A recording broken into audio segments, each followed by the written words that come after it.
I just wanted to share some thoughts on the issue of date setting when it comes to the timing of the rapture. If you have studied the end times and the rapture on the internet, you may have likely encountered many Christians who have suggested certain dates or time frames when Christ might return to rapture the church.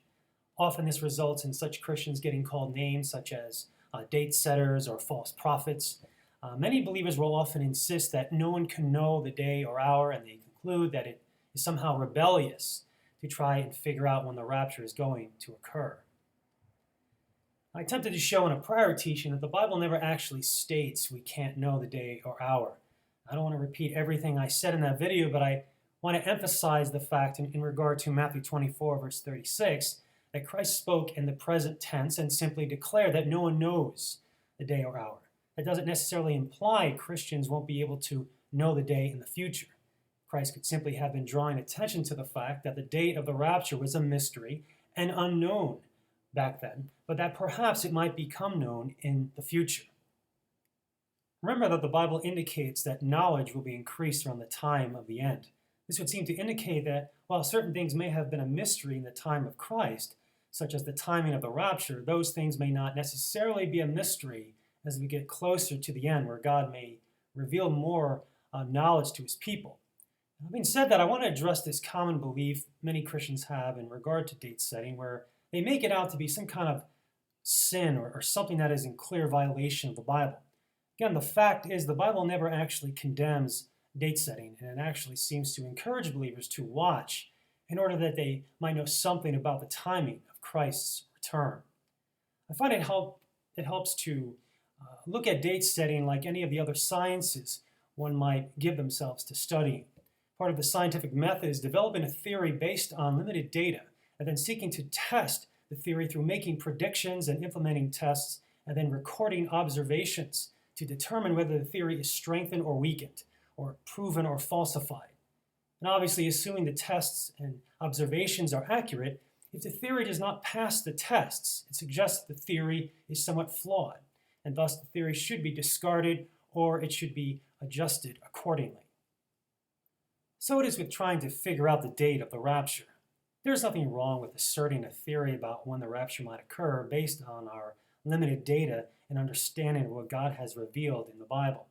I don't see anything wrong with us utilizing information about various dates and time periods and feast days in the Bible and constructing a theory about when the rapture might happen, and then testing the theory by simply waiting for the day to come to see if the rapture occurs.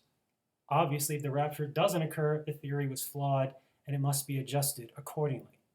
Unfortunately, there is this idea that because so many rapture date theories have been wrong in the past, it is somehow foolish to keep trying to rework the theory and come up with a new date. But why would that be the case? It simply doesn't logically follow. Should scientists give up coming up with theories and engaging in scientific inquiry simply because the theories of so many other scientists in their field have been falsified in the past? Of course not. So I don't believe students of the end time should give up trying to figure out the timing of the rapture solely because of so many falsified rapture theories of the past. In fact, I would argue that such students might have a greater chance of figuring out the date of the rapture.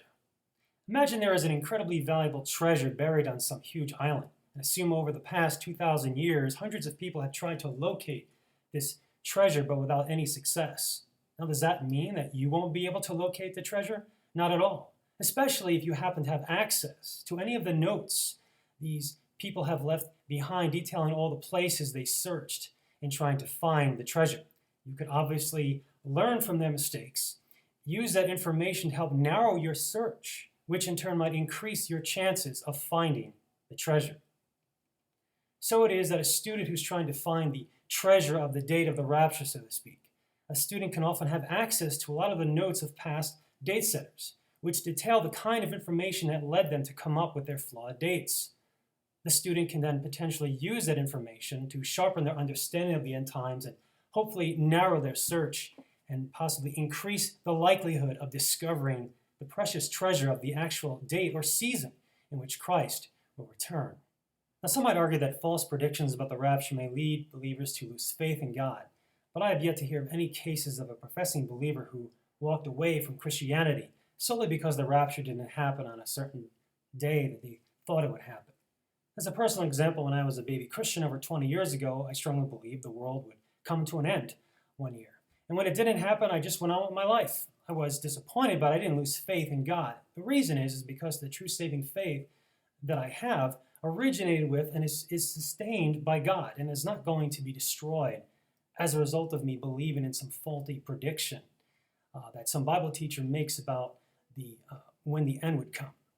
The fact is, no true believer is ever going to renounce their faith and walk away from Christ because of any disappointment in life, whether it be a flawed belief about the timing of the rapture or any other trial they may experience. The one thing I would caution Christians who try to assert theories about when the rapture will happen is to try not to speak so absolutely positive about certain dates. While a certain date might seem very convincing, there's still a lot of room for human error, much like there is in any science.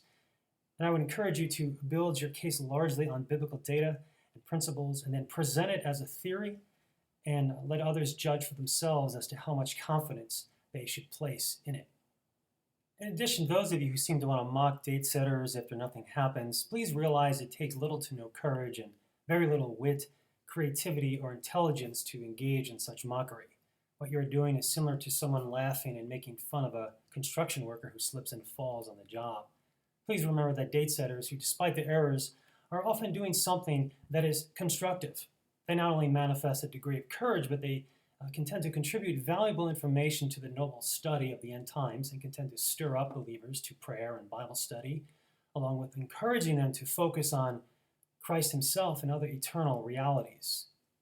But you who engage in mockery often contribute nothing substantive at all, other than potentially irritating people by pointing out their obvious mistakes.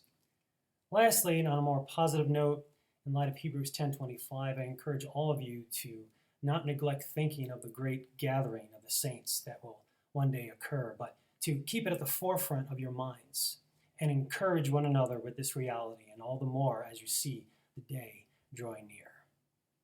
Thank you, and may our Heavenly Father bless you.